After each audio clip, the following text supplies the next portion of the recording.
ಮಕ್ಕಳಲ್ಲಿರುವ ಪ್ರತಿಭೆ, ಕಲೆ, ಸಾಹಿತ್ಯಿಕ ಕೌಶಲ್ಯಗಳನ್ನು ಪ್ರದರ್ಶಿಸಲು ಪ್ರತಿಭಾ ಕಾರಂಜಿ ಕಲೋತ್ಸವ ಕಾರ್ಯಕ್ರಮವು ಒಂದು ಉತ್ತಮ ವೇದಿಕೆಯಾಗಿದ್ದು, ಅದರ ಸದುಪಯೋಗ ಪಡೆದುಕೊಳ್ಳಬೇಕೆಂದು ಕ್ಷೇತ್ರ ಶಿಕ್ಷಣಾಧಿಕಾರಿಗಳಾದ ಶ್ರೀ ಎ. ಖಾಜಿ ರವರು ಕರೆ ನೀಡಿದರು.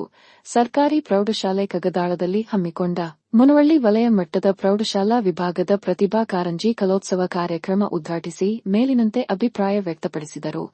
ಅಲ್ಲದೆ ಸದರಿ ಕಾರ್ಯಕ್ರಮವು ಮಕ್ಕಳ ವ್ಯಕ್ತಿತ್ವ ವಿಕಸನಕ್ಕೆ ಸಹಕಾರಿಯಾಗಿದ್ದು, ಇದ್ದ ಅವಕಾಶವನ್ನು ಸಮರ್ಪಕವಾಗಿ ಬಳಕೆ ಮಾಡಿಕೊಳ್ಳಲು ಕರೆ ನೀಡಿದರು. ಕಾರ್ಯಕ್ರಮವನ್ನು ಉತ್ತಮ ರೀತಿಯಲ್ಲಿ ಸಂಘಟಿಸಿದ್ದನ್ನು ನೋಡಿ ಪ್ರಶಂಸಿಸಿದರು.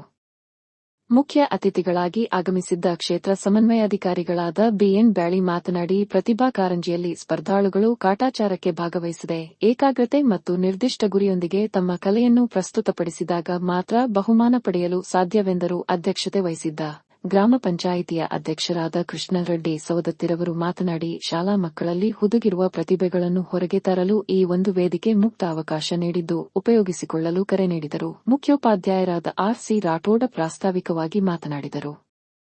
ವೇದಿಕೆಯ ಮೇಲೆ ಮುಖ್ಯ ಅತಿಥಿಗಳಾಗಿ ಎಸ್ಡಿಎಂಸಿ ಉಪಾಧ್ಯಕ್ಷರಾದ ಮಾಯಪ್ಪ ಜೋತೆನ್ನವರ, ಗ್ರಾಮ ಪಂಚಾಯಿತಿಯ ಉಪಾಧ್ಯಕ್ಷರಾದ ಶಂಕ್ರಮ್ಮ ಹರಳಕಟ್ಟಿ ಭಾಗವಹಿಸಿದ್ದರು. ವೇದಿಕೆಯ ಮೇಲೆ ಬೇರೆ ಬೇರೆ ಶಾಲೆಗಳಿಂದ ಬಂದ ಮುಖ್ಯೋಪಾಧ್ಯಾಯರು ಉಪಸ್ಥಿತರಿದ್ದರು. ಶಿಕ್ಷಕರಾದ ಡಿಬಿ ಕೊಡ್ಲಿ ಸ್ವಾಗತಿಸಿದರು. ಎಚ್. ಎನ್. ಯಡ್ರಾವಿ ಕಾರ್ಯಕ್ರಮ ನಿರೂಪಿಸಿದರು. ಬಿ. ಜಿ. ಪಾಟೀಲ ವಂದಿಸಿದರು.